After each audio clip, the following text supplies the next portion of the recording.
पांडवों को स्वर्ग क्यों नहीं मिला, आइए जानते हैं महाभारत की इस कहानी में। भगवान श्री कृष्ण के परम धाम जाने की बात सुनकर तो इन्होंने वन जाने का दृढ़ निश्चय कर लिया और अर्जुन के पुत्र कुमार परीक्षित को राजगद्दी पर बिठाकर तथा कृपाचार्य एवं धृतराष्ट्र को उनकी देखभाल में नियुक्त कर वे अपने चारों भाइयों व द्रौपदी को साथ लेकर हस्तिनापुर से चल पड़े। हस्तिनापुर से चलने से पूर्व धर्मराज युधिष्ठिर ने द्रौपदी से कहा, काल सर्वशक्तिमान है, समस्त प्राणियों पर उसका आधिपत्य है, वही समस्त प्राणियों का संकारक है।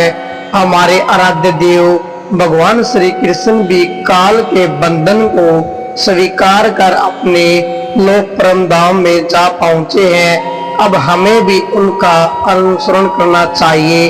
द्रौपदी सहित उनके चारों भाइयों ने युधिष्ठिर की बात का समर्थन किया। हस्तिनापुर की सीमा लांघकर पांडव लाल सागर तट पर पहुंचे।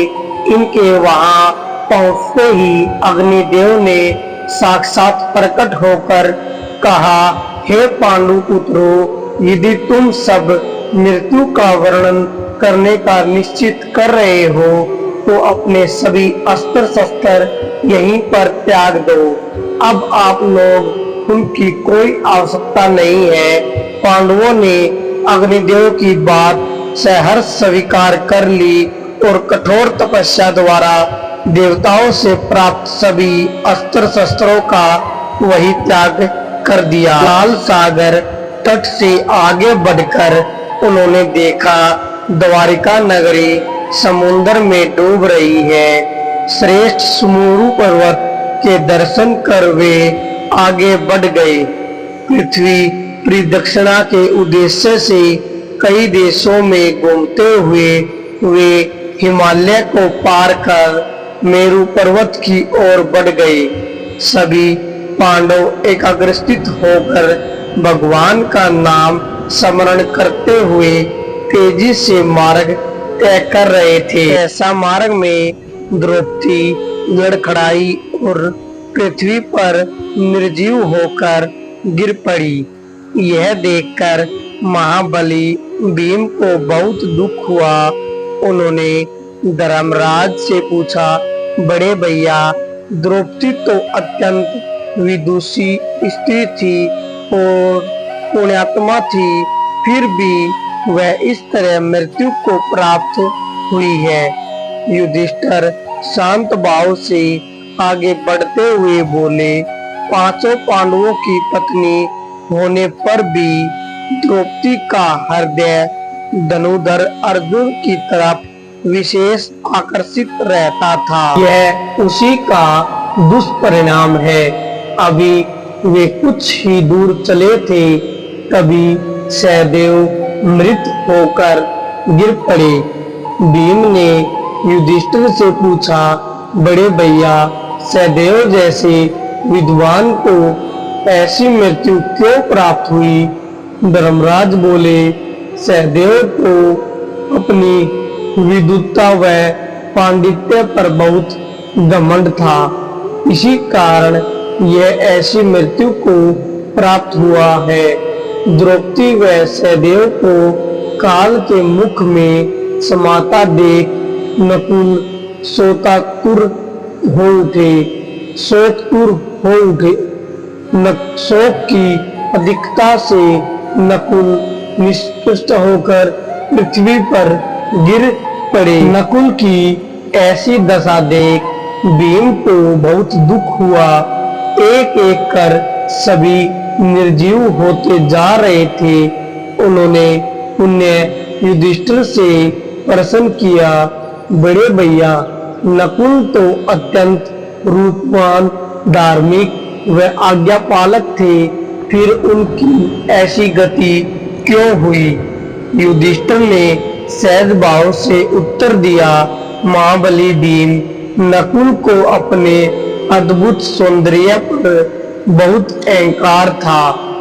इसी कारण यह इसी गति को प्राप्त हुए। भीम की तरह साथ चल रहे अर्जुन भी अपने प्रियजनों की मृत्यु पर शोकातुर हो रहे थे। सहसा उनके हृदय में तीव्र पीड़ा हुई और वे मरणासन्न होकर गिर पड़े। भीम ने जैसे ही अर्जुन की मृत्यु का कारण जानने हेतु धर्मराज से कुछ पूछना चाहा, युधिष्ठिर बोले, अर्जुन को भी अपने अत्यंत पराक्रमी व निर्भीक होने पर बहुत अहंकार हो गया था। यही मिथ्या अहंकार उनकी इस दुर्गति का कारण बना। युधिष्ठिर व भीम ऊंचे पर्वत पर चढ़ रहे थे। सहसा भीम भी नीचे गिर पड़े। उनके प्राण निकलने में कुछ क्षण ही शेष थे। यह आवाज कर भीम ने युधिष्ठिर से पूछा, भैया कृपया करके बताइए, मैं तो आपका प्रिय अनुज था, फिर मैं क्यों इस अवस्था में पहुंचा। युधिष्ठिर ने सहज भाव से कहा, हे भीम, तुम्हें सदैव अपने उदर पोषण का ही ध्यान रहता था। साथ ही अपने बल पर अहंकार करने के कारण तुम इस गति को प्राप्त हो रहे हो।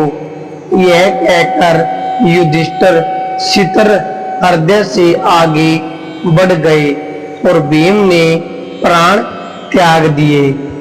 तभी स्वयं देवराज इंद्र रथ पर चढ़कर उन्हें लेने आ पहुंचे और इन्हें रथ पर चढ़ने के लिए कहा, किंतु युधिष्ठिर ने अपने भाइयों व प्रतिप्राणा देवी द्रौपदी के बिना अकेले रथ पर बैठना स्वीकार नहीं किया।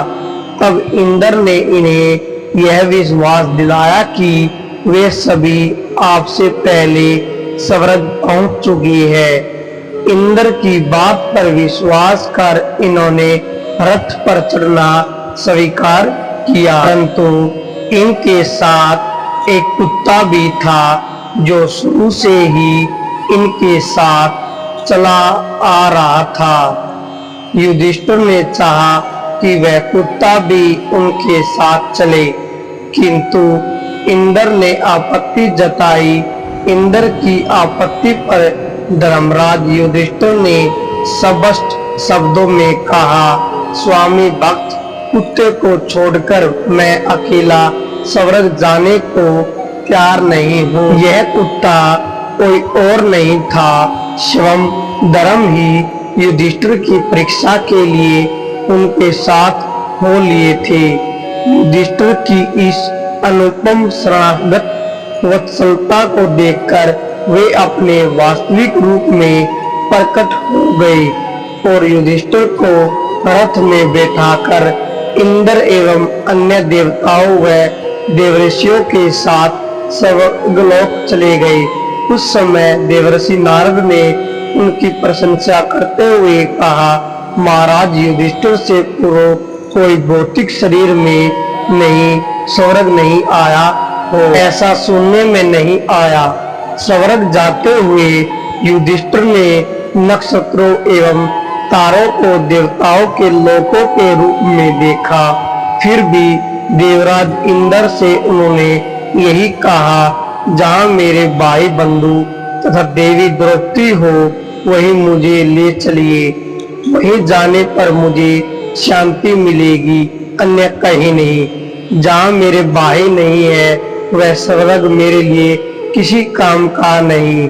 आगे जाकर जब देवराज इंद्र की माया से उन्हें नरक का दृश्य दिखाई पड़ा और वहां इन्होंने अपने भाइयों के कराने व रोने की आवाज सुनी। साथ ही लोगों को इन्होंने यह कहते हुए सुना, महाराज थोड़ा रुक जाइए, आपके यहाँ रहने से हमें नरक की पीड़ा नहीं सताती। तब वे वहीं रुक गए और जो देवदूत उन्हें वहां से लाए थे उसके वे बोले, हम तो यही रहेंगे। जब हमारे यहाँ रहने से जीवों को सुख मिलता है तो यह नरक भी हमारे लिए स्वर्ग से बढ़कर है। थोड़ी ही देर बाद वह दृश्य लुप्त हो गया और वहां इंद्र आदि देवता आ पहुंचे। वे सब इनके इस सुंदर भाव से बहुत प्रसन्न हुए और उन्होंने बताया, तुमने छल से गुरु द्रोणाचार्य को उनके पुत्र की मृत्यु का विश्वास दिलाया था, इसी कारण तुम्हें छल से नरक का दृश्य दिखाया गया था। तुम्हारा सब भाई दिव्य लोक में पहुंच गए हैं। उसके बाद युधिष्ठिर भगवान के परम धाम में गए और वहां उन्होंने भगवान श्री कृष्ण के उसी रूप में दर्शन किए जिस रूप में वे पहले उन्हें मृत्यु लोक में देखते आए थे। वहीं पर श्री कृष्ण की परिचर्चा करते हुए अर्जुन को भी देखा। अपने भाइयों तथा देवी द्रौपदी को भी उन्होंने अन्य स्थानों पर देखा। अंत में वे अपने पिता धर्म के शरीर में प्रविष्ट हो गए। इस प्रकार युधिष्ठिर ने अपने धर्म के बल से दुर्लभ गति को पाया।